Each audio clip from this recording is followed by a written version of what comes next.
Olá pessoal, tudo bem com vocês? Espero que sim. Estamos aqui mais uma noite para resolver os exercícios de Química do Chave do Enem. E hoje nós vamos trabalhar dois tópicos: grandezas químicas e representações dos compostos químicos, ok? E a nossa primeira questão vai trazer a losartana, que tem essa fórmula, né? Com 22 carbonos, 23 hidrogênios, um cloro, 6 átomos de nitrogênio e um oxigênio. E o exercício, ele já nos adianta a massa molar desse composto. Então, ele fala que a massa molar é de 423 gramas por mol, ok? Então, quer dizer que a cada 1 mol, cada uma porção que eu tenho desse componente, eu vou ter a massa de 423 gramas. E ele é um fármaco utilizado para o controle da pressão arterial. O que o exercício quer? A massa do elemento, então eu coloquei aqui, ó, tem que ficar muito claro que ele quer a massa do elemento carbono, presente em uma dose de 50 miligramas desse fármaco. É aproximadamente, então ele quer um valor aproximado da massa de carbono, ok? Pensando ali que a pessoa vai ingerir 50 miligramas desse fármaco. Então, o que nós vamos fazer? Primeira coisa, estou trabalhando com massa. Ele me deu massa molar, então eu tenho que ter a massa do carbono, tá? Então, eu tenho que trabalhar com a unidade que ele está me fornecendo. Então, de toda a substância, eu tenho que 22 são átomos de carbono. Então, quanto equivale, né? Qual é a massa equivalente a esses 22 átomos de carbono, pensando na proporção de mol?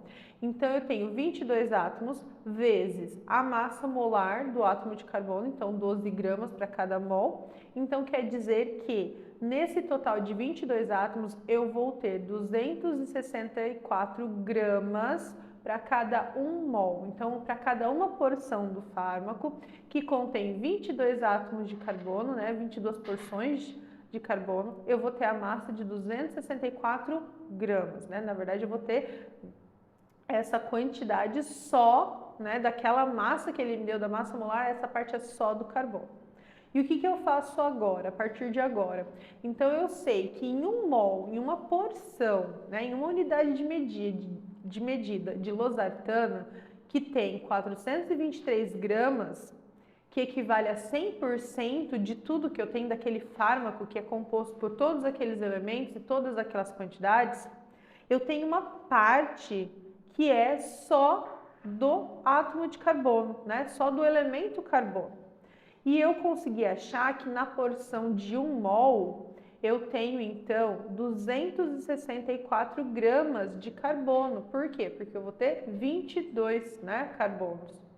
Então, se 423 é referente, né, a 100% a tudo que eu tenho, ao comprimido, ao medicamento, 264 gramas, que é referente apenas ao elemento carbono, vai equivaler a quanto por cento, né, a porcentagem desse carbono. Então, fazendo a nossa regrinha de 3, certo? Nós vamos conseguir identificar que 60,4% da massa da losartana equivale, então, ao átomo, né, aos átomos ali de carbono, ao carbono presente no medicamento. E é exatamente o que o exercício pede. Ele fala assim, ó, ele quer saber a massa de carbono. Então, eu achei a porcentagem responsável pela massa de carbono, né? Que o carbono representa. Então, o que eu vou fazer?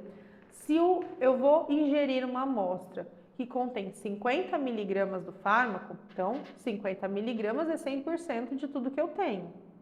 Só que desses 100%, eu tenho o quê? Que 62,4% é referente apenas ao carbono, né? Que o carbono, ele corresponde a mais da metade do fármaco. Então, na verdade, quanto isso vai ser representado, né? Qual é a massa que vai representar essa porcentagem? Então, novamente, realizando a regra de 3, a gente vai chegar num valor aproximado de 31 miligramas de carbono presente no fármaco. Então, primeira coisa que você tem que fazer, né? Quando a gente está trabalhando com massa molar, é fazer a massa molar, a relação do mol com a massa em gramas.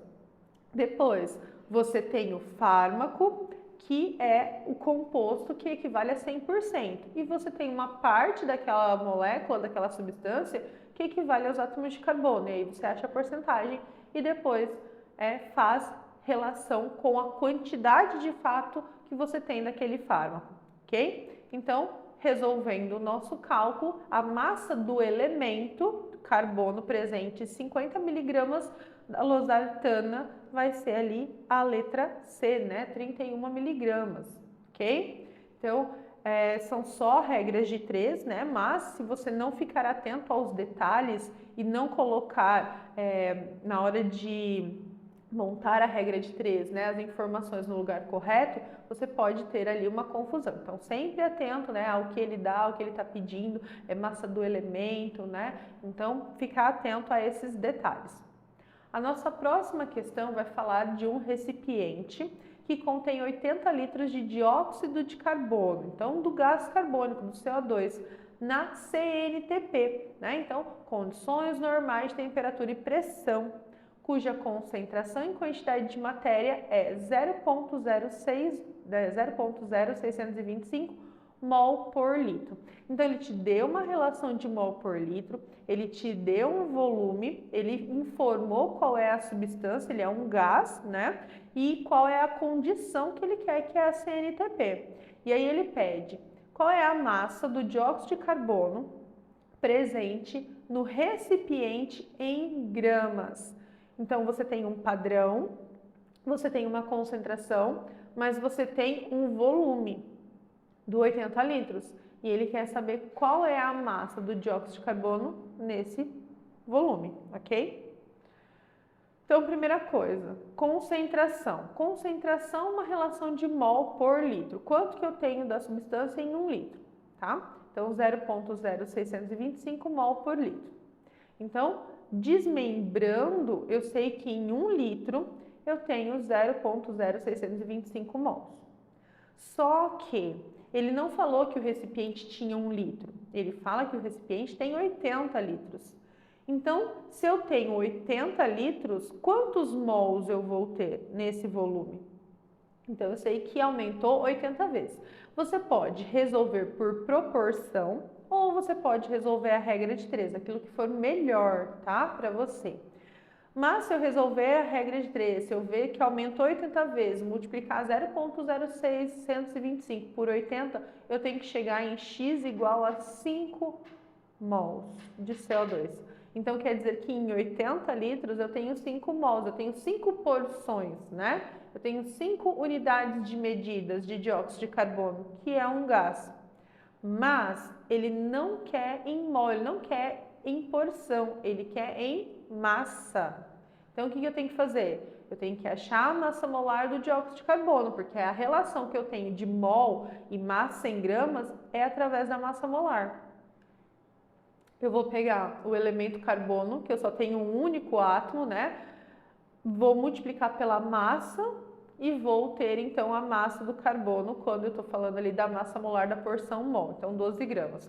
E do oxigênio, como são 2, eu multiplico a massa do oxigênio por 2, e aí eu vou ter o total de 32.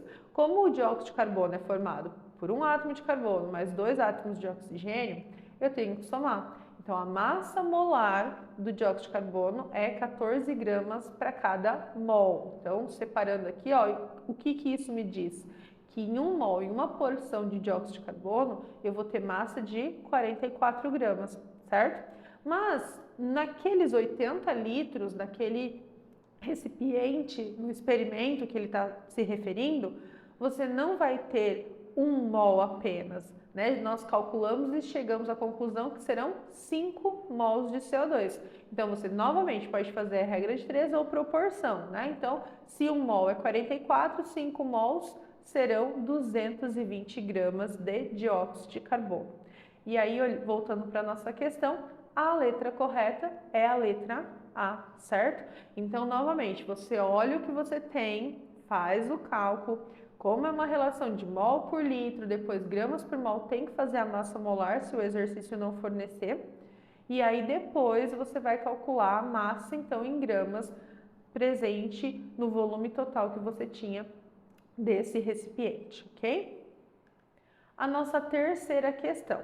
Então, ela fala assim, ó, assinale a alternativa que corresponde respectivamente, ou seja, nessa ordem, as massas em gramas do carbonato de sódio e do ácido clorídrico. Primeiro, respectivamente. Aí ele traz duas substâncias, carbonato de sódio e ácido clorídrico.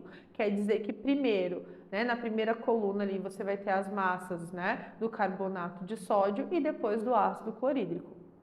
E ele quer em gramas, então vou ter que trabalhar com massa molar. Carbonato de sódio. O nome do carbonato de sódio, então, representa a nomenclatura de um sal. Então, estou me referindo a um sal e o ácido clorídrico, como o nome já diz, ácido, certo? Então, é um sal e um ácido.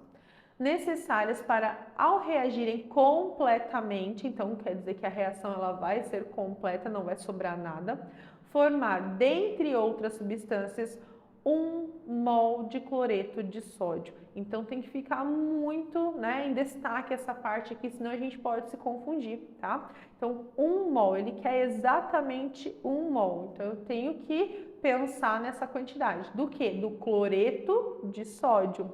Então eu tenho carbonato de sódio, eu tenho ácido clorídrico, mas ele quer, né, a massa ali para formar 1 mol do cloreto de sódio, que também é um sal.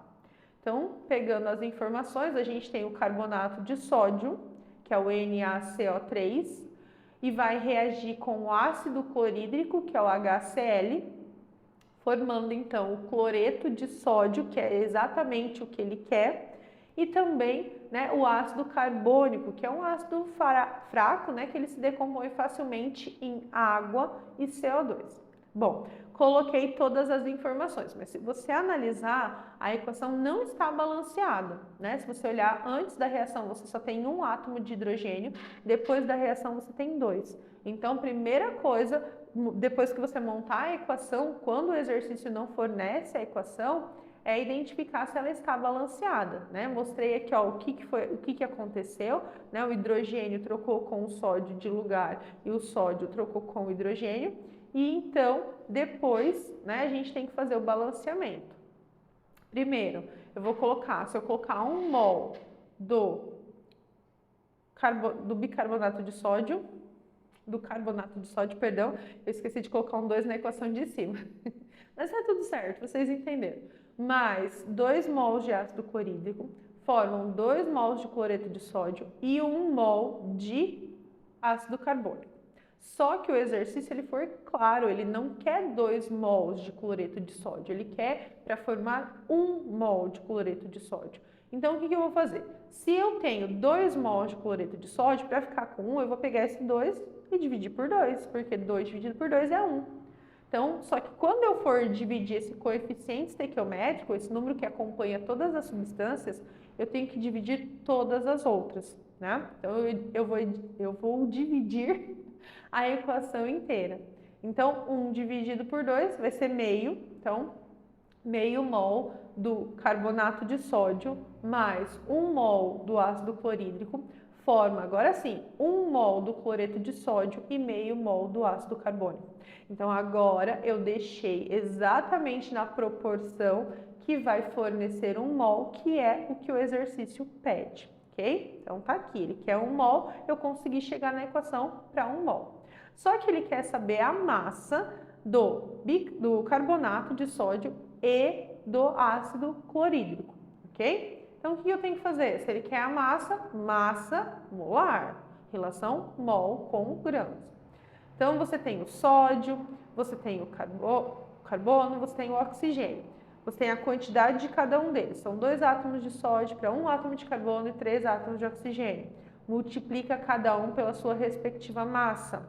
Então, 2 vezes 23, 46, 1 vezes 12, 12, 3 vezes 16, 48. Como, né, o carbonato de sódio é formado por todos esses elementos, todas essas quantidades, a gente soma tudo. Então, a massa molar vai ser 106 gramas para cada mol, ou seja, em 1 mol, né, do carbonato de sódio, eu vou ter, né, a massa de 106 gramas. E lembrando que eu estou trabalhando com meio mol, né? Então, a gente tem que fazer o quê?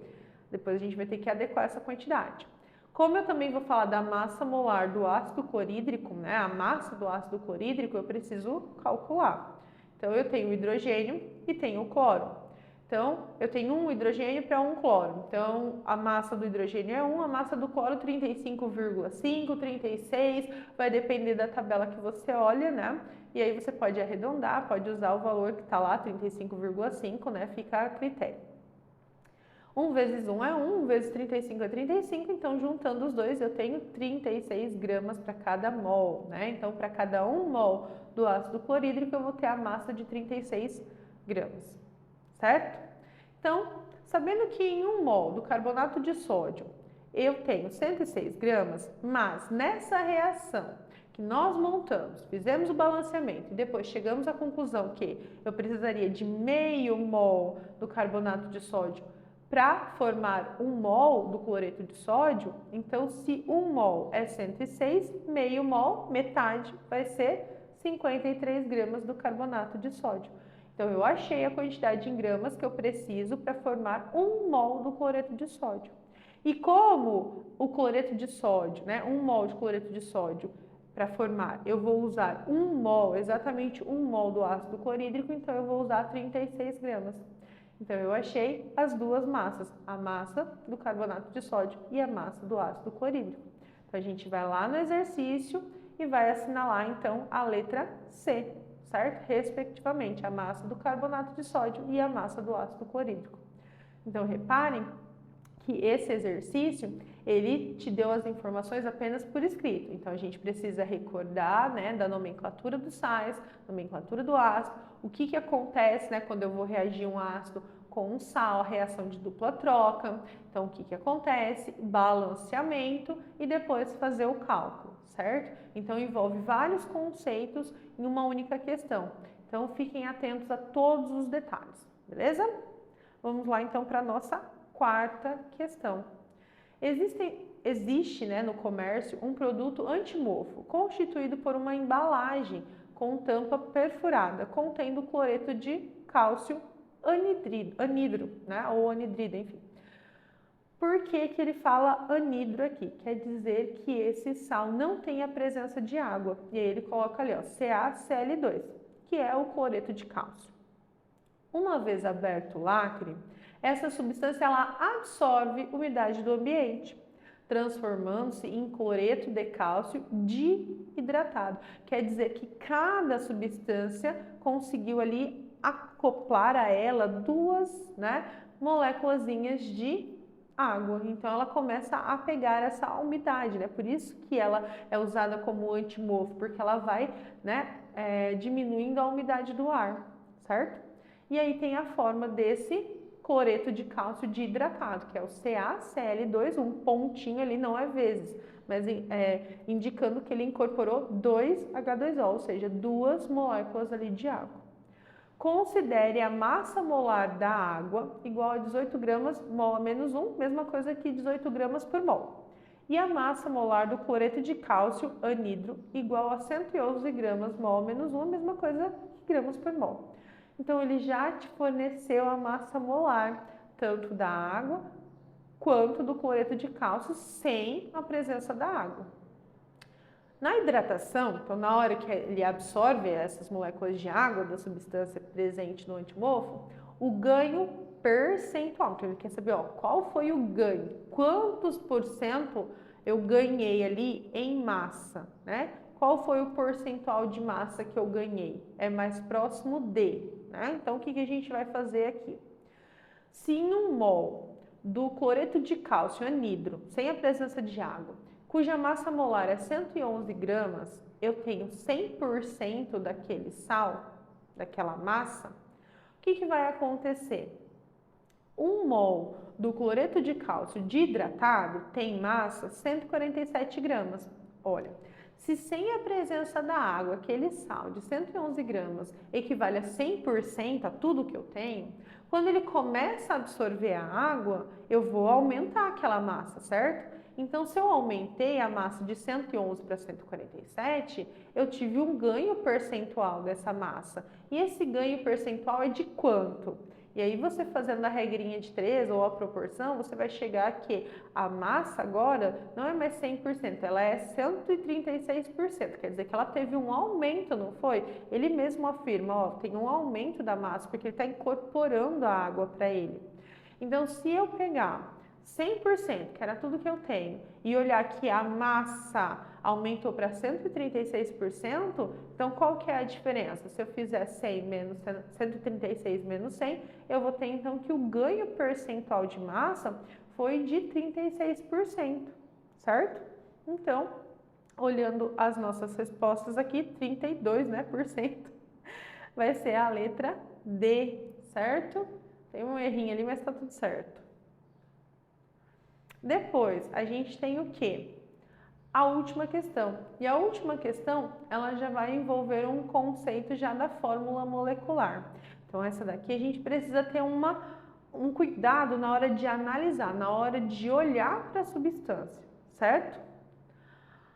A metformina, cuja forma estrutural é apresentada a seguir, é um medicamento utilizado no tratamento de diabetes. Então, tá aqui a fórmula estrutural dela, né, ou fórmula condensada ou mista, tá aqui. A fórmula molecular da metformina corresponde a. Então, quando você quer saber a fórmula molecular, você vai colocar os elementos, o símbolo dos elementos que estão presentes nessa molécula e a quantidade de átomos referente a cada um dos elementos. Então, eu separei aqui a molécula, né, dei uma ampliada, deixei ela sozinha, e a gente consegue nitidamente identificar alguns átomos de nitrogênio e alguns átomos de hidrogênio. Só que eu tenho alguns pontos, vértices e extremidades que não apresentam um símbolo, mas que eu sei que ali encontram-se alguns elementos. Então, toda a extremidade, então tenho lá o nitrogênio, certo? Aqui mais à esquerda. Quando você olha para ele, tem dois risquinhos ali, né, representando as ligações do nitrogênio com o carbono. Então, você tem carbonos nas extremidades. Depois, aonde tem a dupla ligação, tem um vértice ali, você tem carbonos ali também. Agora, naquele carboninho, naquele ponto que está fazendo a dupla com o nitrogênio, e aí depois ele puxa para os nitrogênios do lado, aí naquelas extremidades a gente não tem carbono, que é aquela ligação carbono-nitrogênio já está sendo mostrada.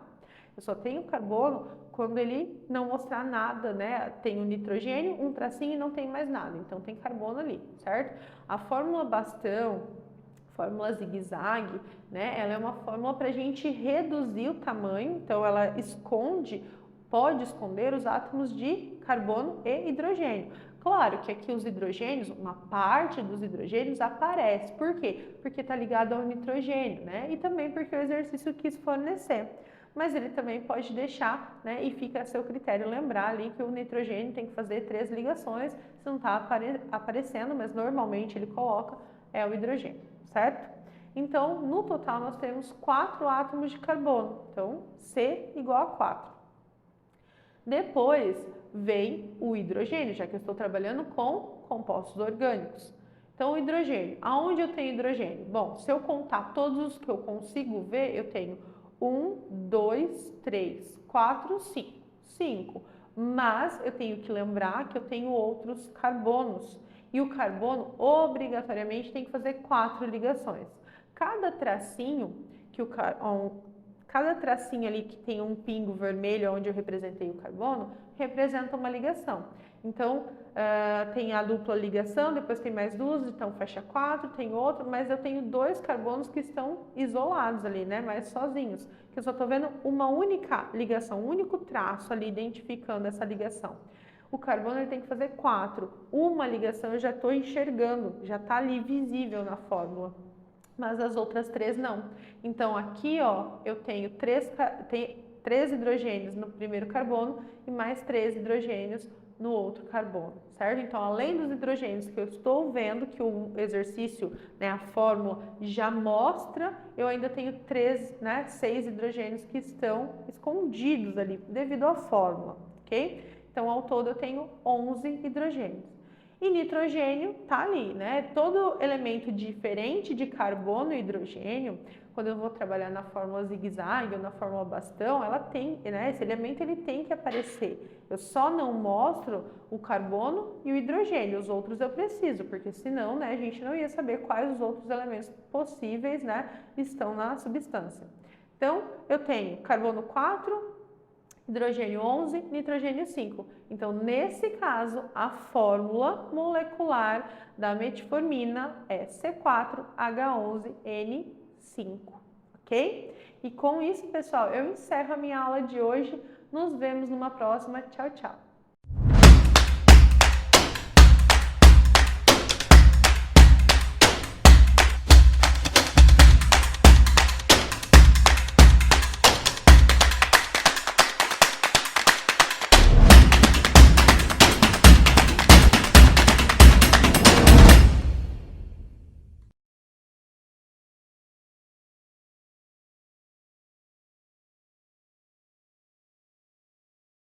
Fala galera, tudo bem? Professor Júnior aqui mais uma vez para o nosso Chave do Enem de número 7. É isso mesmo, dos 8 chaves do Enem do ano, nós já estamos no número 7, faltando só mais um para você poder terminar o ano da melhor forma possível. E hoje, claro, ciência da natureza com a melhor disciplina que tem, que é biologia. E aí, claro que você sabe aqui, né, que a sequência das questões não necessariamente está ali, você está conferindo. Espero que você tenha feito o simulado, espero que você tenha tirado uma boa nota, você tenha feito na raça mesmo lá. Tire um print aí, coloca que você marca o @chave do Enem, que você está assistindo aí as aulas, marca o teu professor, que ele vai ficar felizão, beleza? Vamos seguir então? Vamos lá para a primeira questão então das 5 que a gente tem para corrigir aí, ok? Vamos lá, primeiro ano. Bom, primeira questão, antes da gente falar da questão, você viu que a gente vai estar falando de embriologia, certo? E uma das coisas que mais a gente ouve hoje em dia é se o embrião ele é ou não um ser humano, se o feto é não um ser humano. E muita gente, cada pessoa fala de uma coisa. Talvez ele não sente, talvez ele não tem órgão, talvez não tem batimento, não tem isso, aquilo e tal. Ó, aqui que eu coloquei para vocês é uma sequência de semanas de gestação. A gente sabe que é em torno de 9 meses uma gestação, mas os médicos geralmente lidam com semanas. Então eles falam 4 semanas, 20 semanas, 26 semanas, 30 semanas. Por quê? Porque cada semana você acaba tendo um desenvolvimento de algo diferente no organismo. Então, olha só essa imagem que legal. Quando você está olhando para ela, você está vendo que tem ali embaixo várias linhas, né? Uma linha, ela geralmente ela começa um laranja mais escuro, depois ela fica mais claro. O que esse laranja escuro diz? Ele diz o seguinte, que se a criança nascer nesse laranja escuro, alguma coisa pode ficar ruim, né, na hora do desenvolvimento pós-parto, certo? Agora, se nascer a criança, o bebê, nessa parte mais clarinha que você está vendo da barrinha aí, significa que ele está ali já desenvolvido, então já está pronto, mas precisa de um pouquinho de desenvolvimento. Então, talvez o nascimento prematuro não seja tão difícil para a continuidade da vida, certo? Olha só que interessante aqui, eu coloquei aqui uma linha, tá vendo essa linha vermelha aí? Essa linha vermelha, ela está aproximadamente ali na 14ª, 15ª semana aproximadamente. Algumas pessoas de alguns países consideram que a pessoa possa fazer um aborto mediante ali até a 14ª semana aproximadamente. Alguns países, 20 semanas. Agora, muita gente questiona, tá, mas o que é afinal, então, se ele já está vivo, tá, ele sente dor, não sente? Dá uma olhada, se você seguir essa linha, você vai ver que o sistema nervoso central, ele está praticamente pronto. Agora, coração, membros superiores, olhos, membros inferiores, dentes, claro que o dente não está para fora, mas ele já está ali dentro da gengiva formado. O palato, que é o céu da boca, genitálias externas, ouvidos, tudo já está prontinho.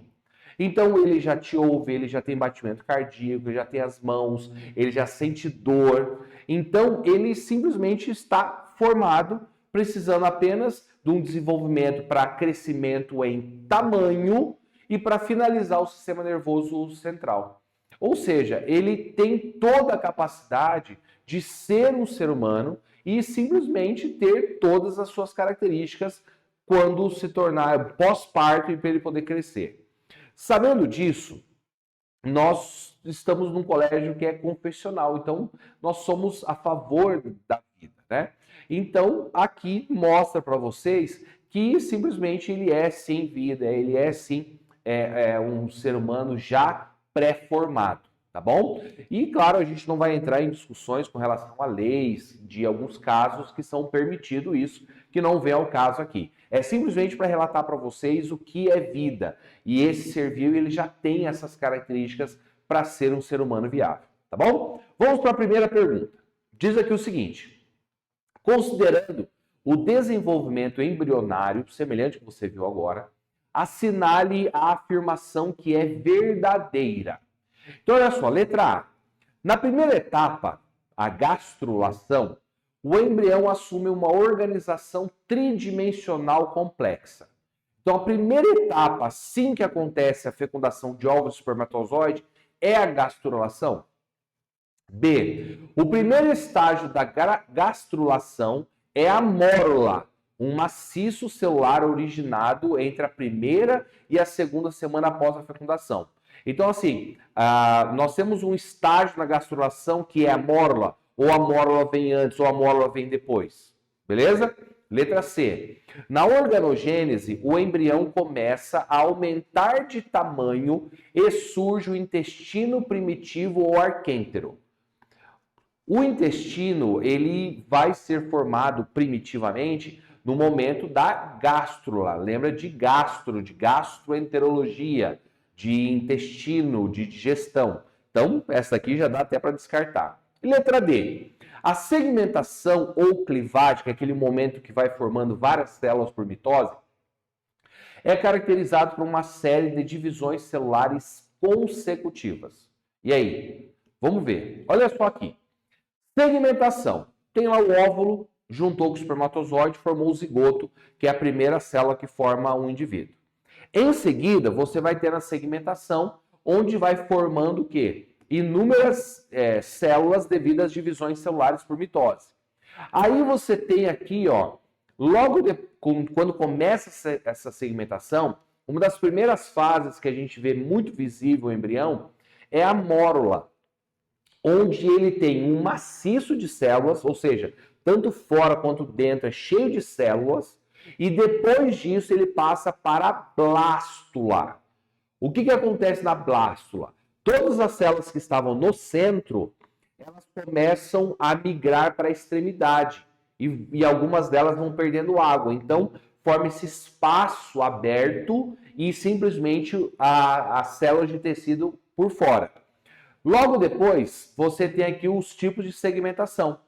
Então, olha só, aqui você tem 4 tipos de segmentação dependendo do indivíduo, tá? Então, ó, você tem a segmentação, por exemplo, holoblástica igual. Então, você está vendo que as células elas tendem a ter o mesmo tamanho e elas vão se dividindo igualmente. Aí você tem a holoblástica desigual, onde a mitose vai acontecendo, mas o tamanho das células são diferentes. Aí você tem a meroblástica discoidal, onde as divisões acontecem no disco em cima do óvulo, primariamente, obviamente. E aqui você tem a segmentação meroblástica superficial, onde você tem a segmentação, esse monte de células, acontecendo aonde? Na extremidade do óvulo. Então, obviamente, do ser humano seria a primeira. Aqui, a gente tem, então, a resposta certa, a letra D. Segmentação ou clivagem caracterizada por uma série de divisões celulares consecutivas. Tá? A primeira, por que está errada? Porque a primeira etapa é a mórula. A B, por que está errada? Está dizendo ali que o estágio da gastrulação é a mórula. Não, a mórula seria a primeira fase que a gente tem ali depois da segmentação. Claro que a segmentação ela continua, mas aí você tem a formação da mórula toda maciça. E na organogênese a gente já tinha descartado. Beleza? Vamos para a segunda questão. Tá lá, ó. A etapa do desenvolvimento embrionário, caracterizado pela formação de folhetos germinativos ou embrionários, é chamado de quê? Olha só que interessante isso. Quando eu estou dando aula e falo sobre folhetos embrionários, muitas vezes os alunos assemelham folhetos com folha. E eles ficam assim, folha, folha, folha. Ó, pensa o seguinte, o folheto embrionário é como se fosse uma camada de tecido humano, tá? Se a gente está falando de embriologia animal aqui. Então, tecido humano. E esse tecido, ele vai crescer e alguns desses folhetos, eles vão originar alguns grupos de tecidos futuramente. Então, a organogênese, ela vai fazer o quê? Ela vai simplesmente diferenciar esses tecidos. E essa divisão de tecidos, ela começa em qual fase? Olha só aqui. Aqui você está vendo o desenho de um útero, né? Tem o canal vaginal, você tem ali o desenho do útero, você tem as trompas e os ovários, certo? Assim que você tem um momento sexual dos seres humanos, você tem a eliminação de milhões de espermatozoides que vão até o ovário. Ali na trompa, onde você tem a união de óvulo e espermatozoide, imediatamente começa o processo de segmentação. Começa a dividir, dividir, dividir. Na primeira semana você passa de centenas de células, em seguida vai passando para a blástula, e essa blástula vai chegando até o útero para fixar no endométrio ali e ficar bem bonitinho e formar todas as estruturas que o feto vai ter, tá? Mas, depois da mórula, nós temos então a blástula. Então, são esses... o que acontece? A mórula está maciça, tá? Como se fosse uma bola de aço. E aí a blástula é como se fosse uma bola de basquete, onde você tem o tecido só em volta e no meio você tem um espaço vazio. Claro que no caso aqui, a bola de basquete tem ar e aqui a blástula ela tem água, tá bom? Depois disso, o que vai acontecer? Essa blástula que ela tá oca no meio, ela começa a fazer uma clivagem. Imagina só que você pega, por exemplo, vamos voltar na bola de basquete, e ela tá murcha. E se você apertar, fizer um soquinho bem no meio dela, ela vai ficar parecendo uma bacia, não vai? Que ela vai abaixar e ela vai ficar parecendo uma bacia. Por quê? Porque ela tá murcha.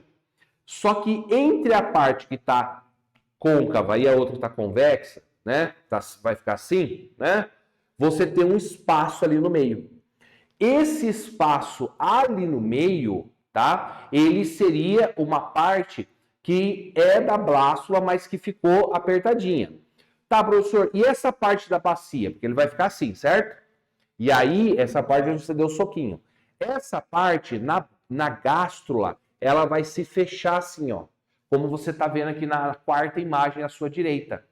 Aí, essa estrutura que está aqui mais escurinho, ela é o arquêntero. O que ela vai virar? Ela vai virar estruturas do intestino. Ou seja, o intestino primitivo. Quando você é esse amontoado de células, a primeira coisa que vai formar em você é o intestino. Uma vez o aluno comentou comigo assim, professor, Deus, maravilhoso, porque primeiro não forma o coração, que é amor e tal. Porque é o intestino que vai começar a metabolizar aquilo que a mãe mandar para o filho. Então precisa formar o intestino para com que ele possa começar a fazer os seus processos digestivos. E aí interessante que é o seguinte, dentro desse arquêntero, aí ele vai ficar com uma entradinha, não tá assim? Lembra da bolinha de basquete? Você apertou, ela ficou assim. Essa entradinha aqui, ela é o blastóporo. E lá dentro, esse caminho aqui dentro, ele vai formar o tubo digestivo, tá? Agora, tem um diferencial. Alguns animais, esse blastóporo, que é essa aberturinha aqui de entrada, ela pode ser a boca e depois ela vai formando todo o tubo digestório até terminar no ânus. E outros animais vai formar primeiro o ânus para depois formar todo o tubo digestório, intestino e aí terminar com a boca. Então, o que muda nisso? Anota aí. Quando o blastóporo ele forma primeiro a boca e depois o restante do intestino, eles são chamados de protostômicos, tá? Ou protostômios. Protostômios ou protostômicos. E quando inicia-se primeiro o ânus e depois todo o sistema digestório em desenvolvimento, ele chama-se de deuterostômios, tá? Deuterostômios. O ser humano, ele é deuterostômio. Isso você não pode esquecer. O ser humano, no desenvolvimento embrionário dele, ele forma primeiro o ânus, depois todo o sistema digestório, reto, intestino grosso, intestino delgado, estômago, esôfago, e aí que chega na boca, tá bom? Sendo assim, o que você está vendo nessa imagem? Lembra que eu falei da bola de basquete? Volta lá na ideia da bola, você fez um soquinho. Essa parte mais externa da bola, que ficou mais arredondadinha para cima ou para baixo, ela é chamada de ectoderme, ectoexterno, ou seja, tecido de fora. E aquela parte que ficou dentro, ela é chamada de mesentoderme. Nos seres humanos, nós somos triblásticos, ou seja, vai ter dois tecidos aqui. Com o passar do desenvolvimento, vai formar mais um tecido no meio. E aí, esses três tecidos germinativos vão formar todo o nosso organismo. Por exemplo, essa parte de fora do embrião, ele vai formar, por exemplo, o sistema nervoso, ele vai formar a nossa pele, né? Já a parte do meio, que é o mesoderme, ele vai formar, por exemplo, ossos, vai formar células sanguíneas. Já a parte mais interna, seria aquela parte que você deu o soquinho na bola para murchar ela, que eu te falei, vai ser a parte do endoderme. Então, essa parte vai fazer, por exemplo, mucosa de intestino, mucosa de estômago, né, algumas glândulas. Então, esses folhetos embrionários, eles vão se iniciar na gastrulação. Gente, isso é uma coisa que cai direto. Eles gostam muito de saber, nos vestibulares, se você conhece a gastrulação, que é um momento muito importante. Porque além de formar o intestino, ele vai formar os três tecidos germinativos, que depois vão formar todo o ser humano, tá? Então, tá aqui a resposta certa, letra A, gástrula, ok? Vamos seguir para a terceira. Tá lá, ó. Sobre a embriologia, sobre a embriologia da espécie humana, é correto afirmar que... Então, você tem que assinalar qual delas está incorreta, qual delas está errada, beleza? Vamos lá, então. A célula que se forma logo após a fusão dos gametas é denominada ovo. Bom, tá certo. Ela pode ser chamada de ovo ou zigoto, assim que une o quê? Espermatozoide e óvulo. B. O coração é um dos primeiros órgãos a ser formado. E aí? É o primeiro, está dizendo aqui que é um dos primeiros. Vamos seguir. O sexo do indivíduo é determinado geneticamente. Ou seja, na hora que junta espermatozoide e óvulo, ali já tem determinado qual é o sexo do indivíduo? E aí? Sim, né? Claro. Letra D. O tempo de gestação normal, a gravidez a termo, né? Varia de 37 a 42 semanas. Também está correto, né? Por quê? Você tem aqui, ó, a gestação, ela prematura, assim que geralmente os médicos veem que nasce e tem a possibilidade de continuar vivo a partir da 26ª semana. Claro que a 26ª semana é extremamente arriscado e difícil, talvez, de ter um ser humano viável ali.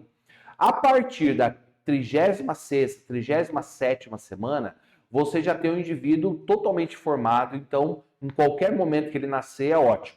E claro que tem um limite para isso, né? Principalmente questão de tamanho, de absorção de nutrientes, que chega até no máximo 42 semanas. Então, a maioria das gravidezes, elas vão ser ali entre 37 e 42 semanas. Então, olha só, a gente está com dúvida na letra B, o coração é um dos primeiros órgãos a ser formado? Tá, beleza, vamos seguir. Letra E. Não existe dimorfismo sexual no indivíduo neonato. Então, olha só, gente. E aí, quando o indivíduo ele é um embrião, ele tem uma diferença sexual na espécie humana? Ele tem algum momento que ele vai conseguir ver o médico que ele é machinho, fêmea, que é menino ou menina? Sim. Então, aqui está dizendo o quê? Aqui está dizendo o quê? Que não existe dimorfismo. Gente, só para complementar a letra B. O coração, ele tem que ser um dos primeiros. O primeiro órgão, como eu disse, é o sistema digestório. O coração tem que ser um dos primeiros, porque o coração vai começar a ter a função dele executada para simplesmente distribuir os nutrientes que vêm do intestino para todo o corpo. Então tá correta, tá? Agora, a letra E dizendo que não existe diferença, existe sim. Então, o indivíduo, o sexo dele é geneticamente assim que há a fusão, né? E simplesmente não existe dimorfismo. Existe sim. Então, chega um momento que você tem ali, a partir da 12ª semana para frente, você já consegue ver a genitália externa, se é menino ou se é menina. Beleza? Tranquilo. Vamos seguir. Vamos para a quarta questão. O primeiro anexo embrionário a se formar na evolução dos vertebrados é denominado de quê? Então vamos lá. O que seria o anexo embrionário? Gente, essa questão do anexo é uma outra questão que os vestibulares gostam de saber se você sabe. Redundante, mas é isso mesmo. Ou seja, o que é o anexo embrionário? Ele não é necessariamente, ele não faz parte do embrião, tá? Mas ele vai auxiliar de alguma forma o embrião. Então você tem, por exemplo, a placenta, ela não faz parte do embrião, mas ela auxilia o embrião no seu desenvolvimento, tá bom? Só um exemplo. Olha só aqui, ó. Aqui eu coloquei, por exemplo, 4 anexos embrionários aqui de um embrião humano, tá? Você tem o âmnion, então o âmnion você tem azulzinho ali, ó, seria essa bolsa cheia de líquido, tá? E aí, a bolsa amniótica é aquela que o embrião tá. Então, por exemplo, muita gente fala assim, nossa, chegou o momento da gravidez, estourou a minha placenta. Gente, pelo amor de Deus, se a placenta estourar, não tem criança que vive. Não é a placenta que estoura. O que estoura é a bolsa vitelínica, o saco vitelínico, tá? Então, o saco amniótico. Estou confundindo, viu outra coisa aqui, calma. Saco amniótico. Por quê? Por que ele é cheio d'água? Quando está cheio d'água e o embrião está lá dentro, ajuda a prevenir impactos. Então, se a mãe, de alguma forma, caiu, tropeçou, bateu a barriga, alguma coisa, como tem água lá dentro, ele vai chacoalhar e a água vai segurar o choque. Assim como você já deve ter visto, talvez, no documentário, a pessoa atira dentro de uma água, você percebe que a água retém ali. Se você cai de uma altura muito alta numa água, você vai machucar e pode quebrar. Por quê? Porque a água vai reter. Então, a bolsa amniótica, com esse âmnion dentro, serve para isso. Então, é ela que vai se romper, porque o bebê vai crescendo, o bebê começa a descer pelo canal vaginal e ele vai se esticando. Então, chega um momento que ele vai estourar aquela bolsa e aí vai vazar aquela quantidade de líquido que está envolvendo ele. Aqui, o alantoide, está dizendo ali, ó, bolsa embrionária de origem endodérmica, né? Altamente vascularizada, que durante o desenvolvimento do embrião auxilia na troca de gases, ligando a circulação fetal à placentária.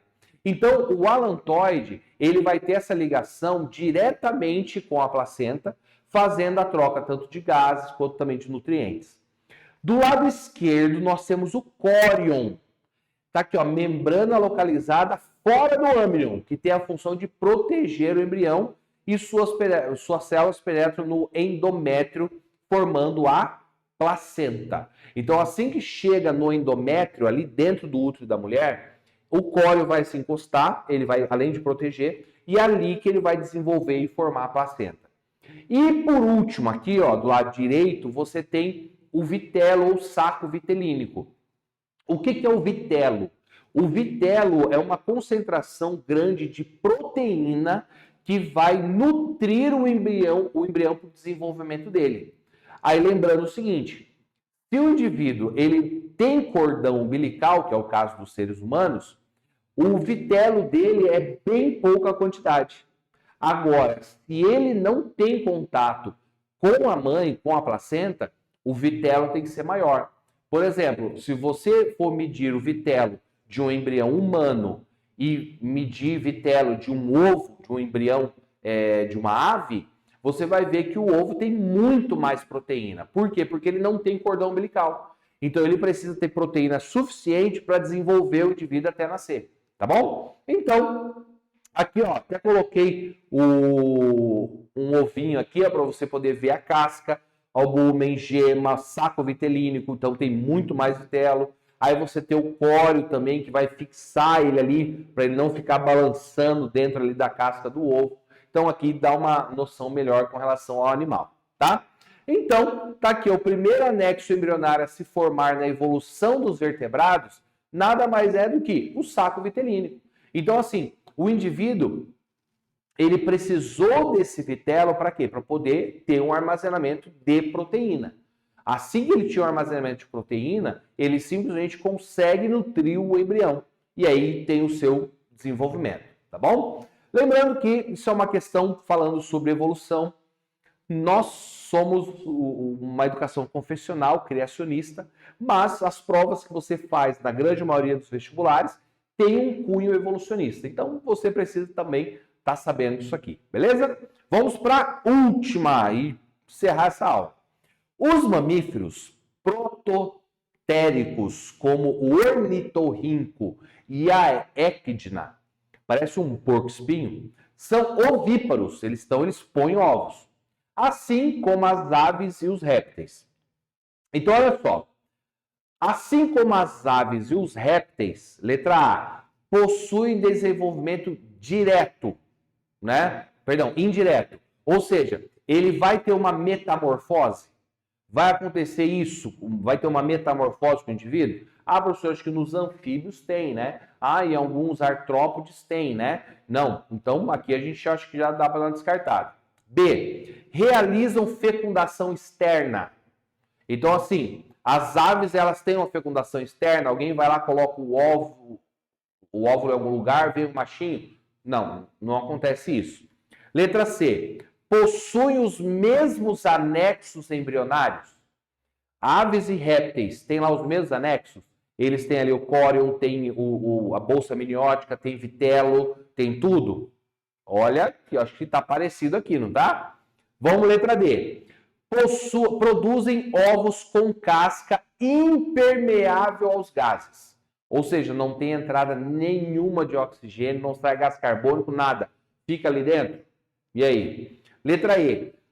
Fornece calor corpóreo para o embrião se desenvolver. Você sabe que algumas aves, elas fazem isso, né? Vai lá, choca, fica ali com calor, a ave é muito quente, a ave tem aproximadamente 40 graus Celsius. Então, realmente, essa temperatura ajuda no desenvolvimento. Embora alguns répteis não façam o mesmo. Você tem, por exemplo, os crocodilianos, que eles põem os ovos na terra, cobrem ali com areia ou com folhas e o calor faz esse aquecimento. A mesma coisa acontece, por exemplo, com a tartaruga, né? Então ela deixa na areia, então ela não tem um calor corporal. Então a gente descarta essa também. Então, o que a gente tem igual? Olha só aqui, ó, essa tabela é boa. Essa tabela é muito legal para você poder tirar um print. Tá? Porque aqui você tem, ó, os anexos que todos, você percebe que os mamíferos têm todos os anexos. Aí as aves não têm placenta, os répteis não têm placenta, aí os anfíbios, eles só têm o saco vitelínico e os peixes também.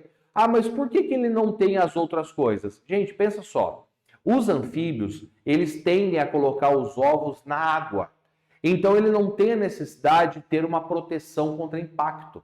Ele só precisa ter grande quantidade de vitelo, para quê? Que é proteína, para ele poder se desenvolver. Então, aqui a correta possui os mesmos anexos embrionários.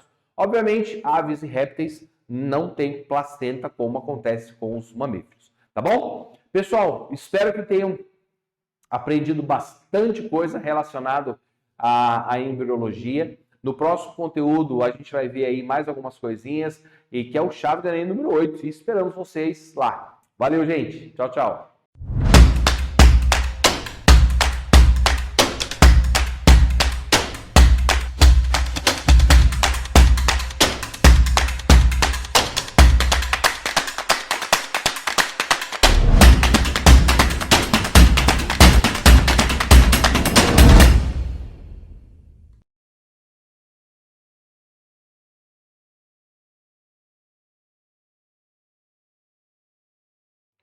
Fala galera, que bom nós estarmos juntos novamente. Que alegria ter você aqui comigo. Muito bom nós nos encontrarmos aqui novamente no meu, no seu, no nosso Chave do Enem. E aí, já separou o seu lugar aí? Já está confortável aí? Separou a sua aguinha, a sua pipoca para acompanhar o nosso encontro de hoje? Vamos lá, porque hoje nós temos um assunto bastante interessante para ver, que costuma chamar bastante a atenção das pessoas. Quando a gente fala a respeito de astronomia, dos corpos celestes, normalmente as pessoas têm bastante curiosidade. Então vamos lá, porque hoje nós vamos falar sobre leis de Kepler e gravitação. Ok? Vamos discutir um pouquinho sobre isso aí e, claro, naquele nosso modelo, resolvendo alguns exercícios baseados no Enem. Vamos lá, então, vamos para o nosso primeiro de hoje, que traz aqui um contexto um tanto quanto mais histórico das descobertas que foram feitas. E nessa linha, nós temos o seguinte excerto. Na linha de uma tradição antiga, o astrônomo grego Ptolomeu afirmou a tese do geocentrismo, segundo a qual a Terra seria o centro do universo, sendo que o Sol, a Lua e os planetas girariam em seu redor em órbitas circulares. Bom, aqui ele está falando de Cláudio Ptolomeu, né? Cláudio Ptolomeu, que viveu ali entre 100 e 170 depois de Cristo, segundo século depois de Cristo. E o Cláudio Ptolomeu não é a pessoa que pensou primeiramente no modelo geocêntrico. Esse modelo geocêntrico, ou seja, sendo a Terra como centro do universo até então conhecido, que era aquele universo que eles conseguiam observar a olho nu. Mas essas ideias já vinham desde Aristóteles, algum tempo antes de Cristo. Só que as ideias até então não conseguiam explicar o movimento aparente dos planetas. Isto é, quando nós olhamos os astros à noite no céu e vamos acompanhando o movimento deles ao longo do tempo, nós percebemos que eles traçam um certo arco constante no céu. Então eles saem de um lado e vão até outro, nascem em leste e se põem em oeste, algo mais ou menos desse tipo. O Sol faz esse movimento, a Lua, de certa forma, também faz um movimento contínuo.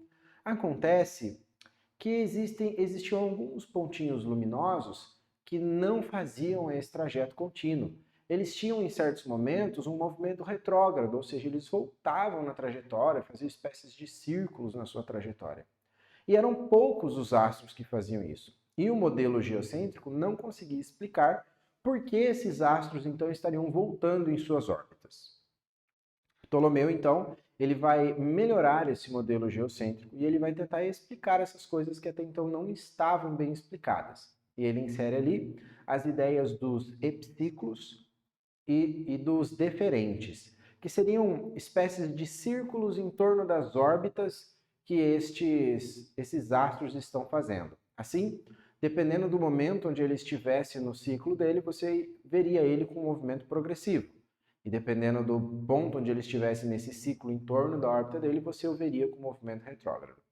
Então, Ptolomeu foi quem estruturou melhor esse modelo do geocentrismo. Pois bem, a teoria de Ptolomeu resolvia de modo razoável os problemas astronômicos de sua época.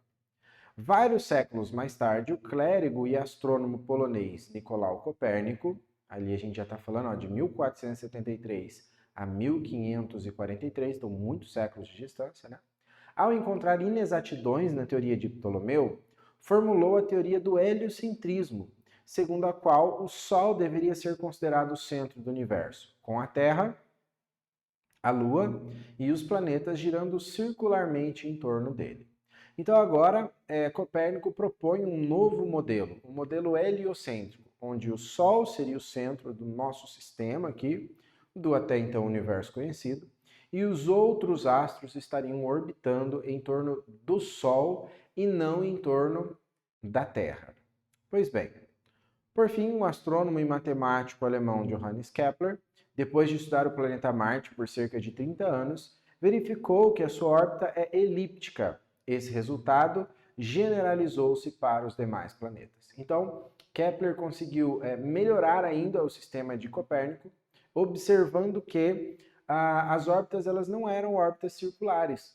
E aí Kepler vai entregar um estudo bastante denso, né, para a época, a respeito de como eram as órbitas, como é que se comportavam as velocidades, questões energéticas, etc. Não só Kepler, mas baseado nas ideias dele, quem veio também posteriormente a Kepler. Muito bem, a respeito desses estudiosos citados aí então no texto, é correto afirmar que, vamos dar uma olhadinha então? Letra A, Ptolomeu apresentou as ideias mais valiosas por serem mais antigas e tradicionais. B, Copérnico desenvolveu a teoria do heliocentrismo, inspirado no contexto político do Rei Sol. C, Copérnico viveu em uma época em que a pesquisa científica era livre e amplamente incentivada pelas autoridades. D, Kepler estudou o planeta Marte para atender às necessidades de expansão econômica e científica da Alemanha. E E, Kepler apresentou uma teoria científica que, graças aos métodos aplicados, pôde ser testada e generalizada. Bom, primeiro, a letra A diz que Ptolomeu apresentou as ideias mais valiosas por serem mais antigas e tradicionais. Bom, não é porque algo é mais antigo e tradicional que é mais valioso que o conhecimento moderno. Né? Então, isso aqui não faz sentido para a gente. B, Copérnico desenvolveu a teoria do heliocentrismo inspirada no contexto político do Rei Sol. Na verdade, não, tá bom, pessoal? Não tinha nada a ver aí com essa ideia de adoração ao Rei Sol. Letra C. Copérnico viveu em uma época em que a pesquisa científica era livre e amplamente incentivada pelas autoridades. Bom, a gente está falando ali entre 1473 e 1543, nós estamos falando de um período de Inquisição, né, pessoal? Então essa pesquisa ela não era livre e muitos cientistas tiveram inclusive problemas, né, com os tribunais inquisitores por conta dessas descobertas, dessas teorias que eles desenvolveram, entre Copérnico, Galileu Galilei, entre outros que viveram nessa época. Bom, a respeito de Kepler, que são as duas últimas alternativas ali, então, nós temos algumas leis, então, que ele desenvolveu. A primeira lei, ela é a lei das órbitas. Então, ele vai dizer que as órbitas, elas são elípticas. É como esse desenho que está aparecendo aí para você. A elipse ela é essa espécie de círculo alongado e ela tem dois focos. Então, a lei de Kepler diz que as órbitas são elípticas e o Sol, ou o objeto orbitado, né, estará ocupando um dos focos dessa elipse. Então, ali tem uma representação entre a Terra e o Sol. Você pode observar que a Terra ali está no ponto mais distante do Sol, esse ponto será chamado, portanto, de afélio, e o ponto mais próximo de periélio. Né? E de quebra, a gente acaba conseguindo verificar com isso também que quanto mais próximo do Sol, mais veloz esse planeta estará. Então, no periélio, ele tem velocidade máxima e, portanto, também energia cinética máxima, e no afélio, velocidade mínima e energia cinética mínima. A segunda lei é a lei das áreas. Então, nós temos ali, olha só, observe que se a gente pega um período de um mês do movimento planetário, o raio que liga o planeta até o Sol, ele varre uma certa área que está representada ali em azul, marcada com A1 e A2. Se nós pegarmos tempos iguais, independente de qualquer pedaço da elipse que nós avaliarmos, essas áreas também serão iguais. Então, a lei das áreas diz que, em tempos iguais, o raio vetor também varre áreas iguais, ok? Tempos iguais, áreas iguais. E a terceira e última lei de Kepler é a lei dos períodos, que ela diz que o quadrado do período de rotação, período aqui é o tempo que demora para o planeta dar uma volta completa, dividido pelo raio médio ao cubo, isso é constante, isso não muda. Para qualquer planeta que você avaliar, esses valores aí eles são constantes, ok? O que nos permite fazer previsões, por exemplo, sobre astros, que nós não conhecemos exatamente as informações a respeito das órbitas dele. Então aí nós temos ali as duas últimas assertivas. A letra D diz que Kepler estudou o planeta Marte para atender às necessidades de expansão econômica e científica da Alemanha. Na verdade, esse não era o interesse dele, mas na verdade Kepler apresentou uma teoria científica que, graças aos métodos que ele aplicou, ela pode ser testada e pode ser generalizada. E aqui estão as 3 generalizações, então, dos estudos dele, que são as 3 leis de Kepler. Beleza? Maravilha! Então, vamos para a nossa próxima. Vamos lá? A próxima, olha só, tem uma imagem legal aí, né? Emblemática, olha só, de um astronauta aí, numa estação espacial, não é? E aí, vem ali o texto. Vamos juntos? O ônibus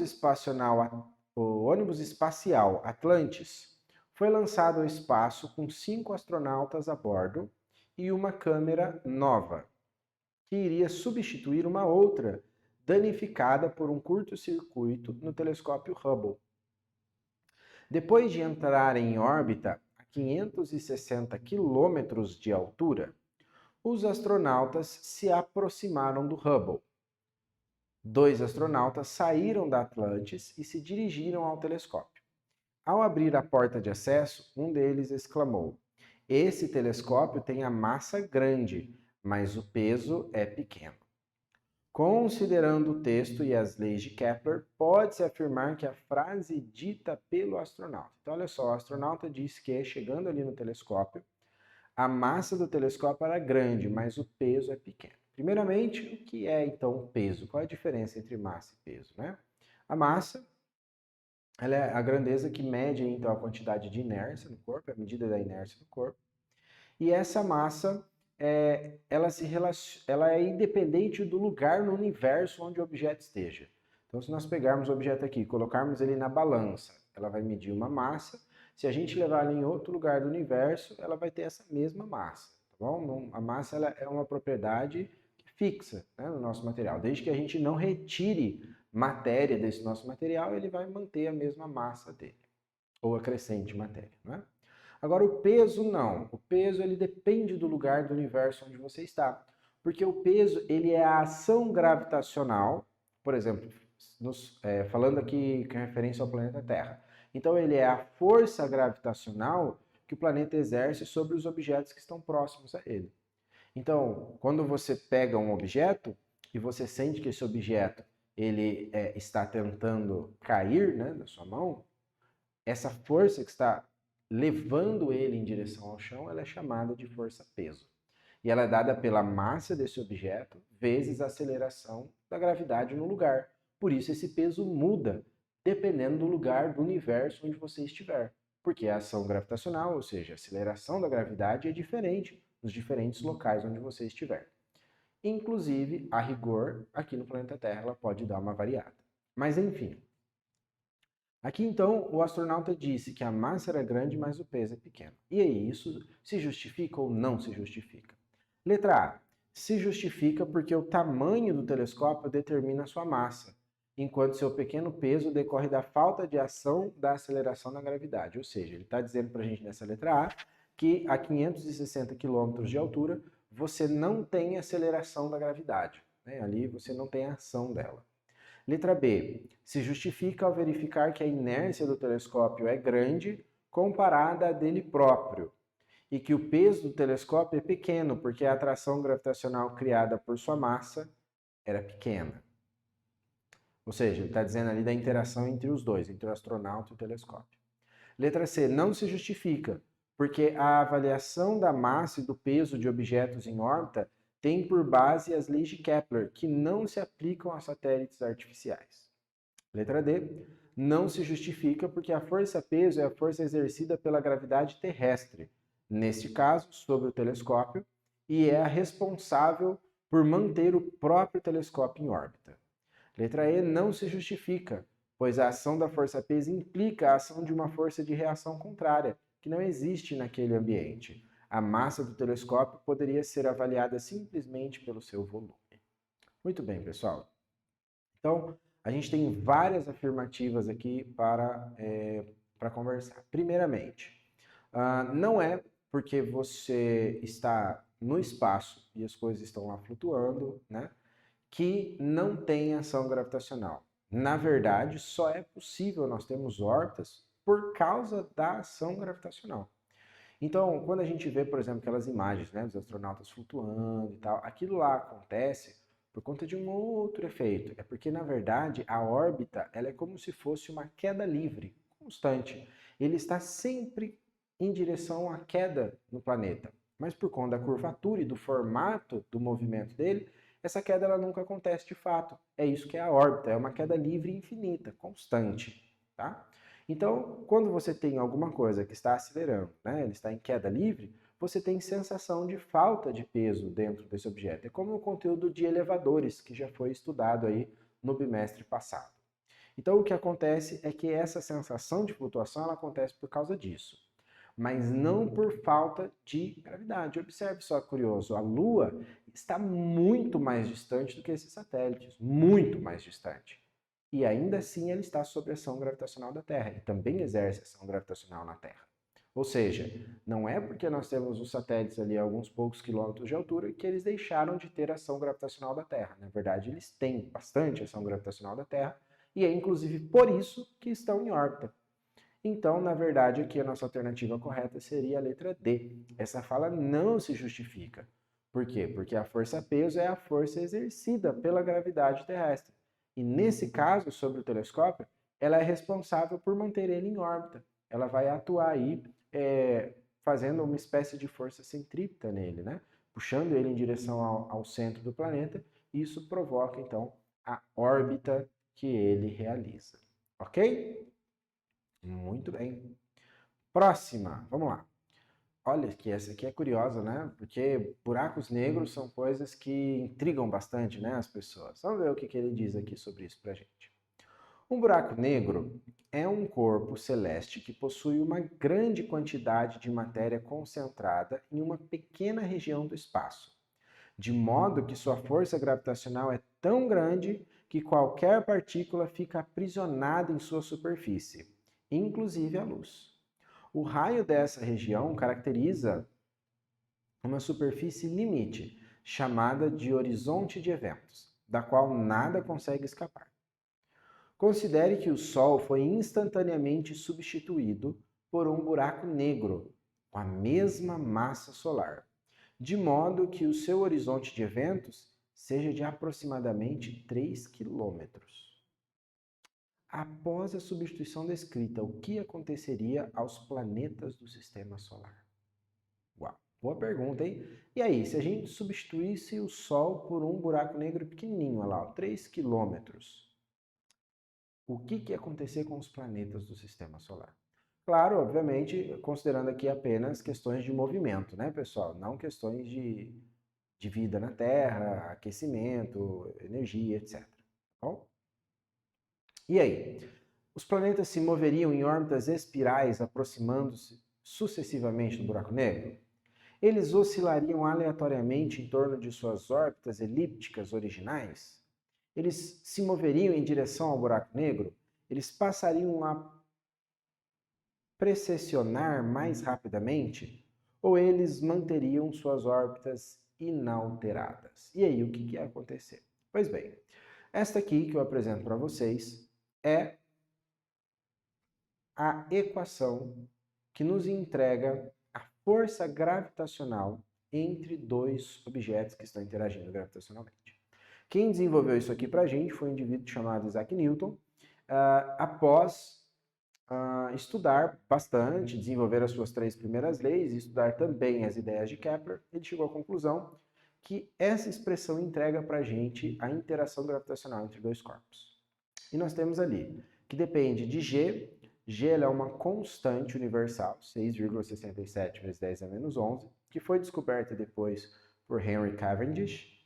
E nós temos ali também as massas, M1 e M2, dos dois corpos que estão interagindo, dividido pelo quadrado da distância que separa esses dois corpos.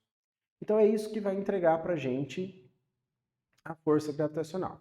Então imagine que você tem ali a Terra e o Sol, por exemplo. Então, M2 seria a massa da Terra, tanto faz, e M1 a massa do Sol. Se a gente substitui o Sol por um buraco negro, olha lá o que ele diz no nosso enunciado lá. Considere que o Sol foi instantaneamente substituído por um buraco negro com a mesma massa.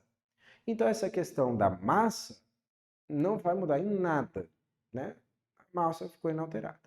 Ah, mas e a distância? Bom, observe que a distância que a gente considera é sempre do centro dos astros. Então você tem ali que o horizonte de eventos desse buraco negro é de 3 quilômetros, o horizonte de eventos deles está bem distante dos planetas. Então nenhum planeta estaria dentro desse horizonte de eventos, né? Estariam todos fora do horizonte de eventos. Estariam sob a ação gravitacional, mas não dentro do horizonte de eventos dele. Ou seja, o que aconteceria?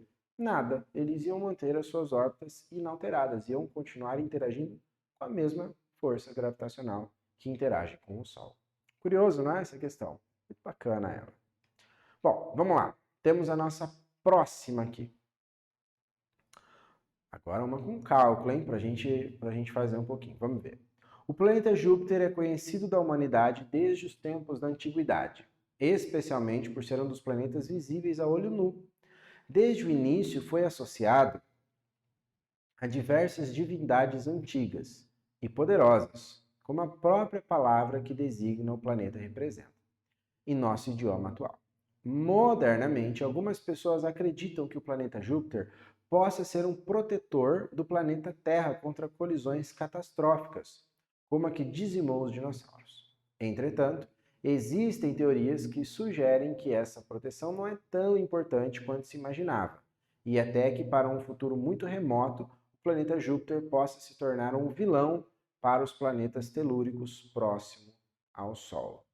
Parênteses, entre a possível catástrofe, né, ou a talvez catástrofe que eliminou os dinossauros. Existem outras ideias sobre isso. Bom, sabemos que o período de revolução de Júpiter é 12 vezes o do nosso pequeno planeta. Dessa forma, quantas vezes a distância entre Júpiter e o Sol excede a distância entre o planeta Terra e o Sol? Olha só que pergunta curiosa, hein? Então vamos lá. Sabemos que o período de revolução de Júpiter é 12 vezes o do nosso pequeno planeta, ou seja, o tempo que Júpiter demora para dar uma volta completa é 12 vezes maior do que o do planeta Terra. Então, quantas vezes a distância entre Júpiter e o Sol é maior, ou seja, excede a distância entre o planeta Terra e o Sol? Para isso, nós vamos precisar recorrer aqui à terceira lei de Kepler. Então, olha lá, já está escrito aqui com suas respectivas legendas. Então, o período da Terra é aquele t com um tzinho embaixo, ao quadrado, dividido por RT é o raio da Terra, ou seja, a distância que a Terra está do Sol, ao cubo, igual a mesma coisa para Júpiter. Então, quando o J está embaixo é referente a Júpiter, quando o T está embaixo é referente à Terra. T representa os períodos, o tempo que demora para dar uma volta completa, R a distância em relação ao Sol. Então, o que nós queremos é a relação entre quantas vezes o raio de Júpiter é maior que o raio da Terra, tá bom? Mas antes disso, vamos dar uma olhada nesses tempos aqui, ó. O tempo de Júpiter é 12 vezes o da Terra. Então, se o da Terra é T, coloquei ali T ao quadrado, o de Júpiter tem que ser 12T. Então, tá ali, 12T ao quadrado, ok? Por quê? Porque ele é 12 vezes o da Terra, tá bom? Beleza. Aí eu vou tentar, então, fazer o seguinte, ó. Vamos passar esse raio de Júpiter ao cubo ali, multiplicando lá para o outro lado, e esse período da Terra dividindo aqui embaixo. Por quê? Porque assim do lado esquerdo eu já fico com o raio de Júpiter dividido pelo raio da Terra, e isso já está começando a comparar para mim quantas vezes o raio de Júpiter é maior que o da Terra, já que eu estou dividindo os dois. A gente só vai ter que se livrar daquele cubo ali, né, daquele expoente cúbico. E do lado de cá, ficou T em cima e T embaixo, e agora, como a gente escreveu tudo em função do período da Terra, a gente vai conseguir já cortar eles, desde que a gente consiga uni-los em uma única potência. Então vamos mexer com essas potências aqui agora, olha só. Por propriedades, né, dos expoentes, a gente pode, quando a gente tem uma fração de dois expoentes iguais, transformar em um expoente dessa fração. Então juntei ali a fração e coloquei o expoente do lado de fora. Então, do lado esquerdo eu já tenho o raio de Júpiter dividido pelo raio da Terra, que é o que a gente queria. Do lado direito ali agora, ficou 12T sobre T, a gente pode cortar aquele T e ficar só com 12. Aí vai ficar desse jeito aqui, ó. Cortou o t com t, ficou 12 ao quadrado. Então, o raio de Júpiter dividido pelo raio da Terra ao cubo é igual a 12 ao quadrado. A gente poderia desenvolver esse 12 ao quadrado, que é 144, passar o cubo, né, para lá na raiz cúbica, mas observe que as alternativas, todas elas estão com 12 elevado a alguma coisa. Então, vamos tentar mexer nisso, né? Olha lá. Aquele expoente cúbico, ele passa para o lado de lá na forma de raiz. Então, a gente tem raiz cúbica de 12 ao quadrado. E quando a gente tem uma raiz, nós conseguimos escrever essa raiz na forma de uma fração. Basta que o expoente que está dentro ali da nossa raiz se torne o numerador da fração e a raiz, o índice da raiz vai se tornar para a gente o denominador da nossa fração. De maneira que vai ficar dessa forma aqui, ó. Eu escrever 12 elevado a 2/3 é a mesma coisa que escrever raiz cúbica de 12 ao quadrado. Portanto, quantas vezes o raio de Júpiter é maior que o raio da Terra? 12 elevado a 2/3 vezes maior. Ok? Maravilha! Muito bem, olha só, questãozinha interessante isso aqui, de resolução bastante algébrica, né? Mas não é, assim, bastante complicado. Precisava lembrar aí de algumas regrinhas a respeito de uso das raízes e dos expoentes, certo? Maravilha! Então vamos lá, tem mais uma aqui para a gente discutir hoje. Olha só essa aqui. A imagem mostra o exoplaneta 2M1207b em órbita ao redor de sua estrela, 2M1207, na constelação de Centauro, distantes 40 unidades astronômicas um do outro.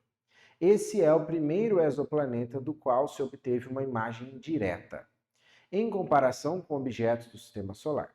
Sabe-se que esse exoplaneta tem uma massa correspondente a 5 vezes a massa do planeta Júpiter, e que sua estrela tem massa igual a 0,025 vezes a massa do Sol.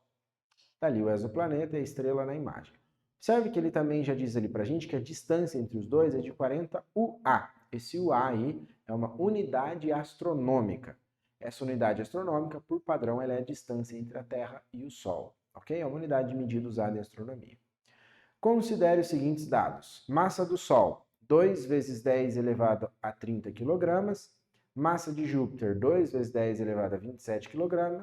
E uma unidade astronômica igual a 1,5 vezes 10 a 11 metros. G, constante universal da gravitação, igual a 6 vezes 10 elevado a menos 11. Muito bem. Aí vem a pergunta. A intensidade da força de atração gravitacional entre o exoplaneta 2M1207b e a sua estrela é de aproximadamente... Bom, se ele quer a intensidade da força gravitacional, então nós precisaremos utilizar aqui justamente a nossa lei da gravitação, ok? Então nós vamos colocar aqui a fórmula da gravitação que nós vimos agora há pouco, né? Essa fórmula da gravitação que nós vimos agora há pouco, ela vai nos ajudar, então, a conseguirmos resolver essa nossa questão aí. Então, tá lá, ó, força é igual a G, emissão, Mzinho, sobre D ao quadrado. Muito bem, a gente vai substituir os valores aqui, então. Só que tem algumas coisas aqui para a gente conseguir substituir.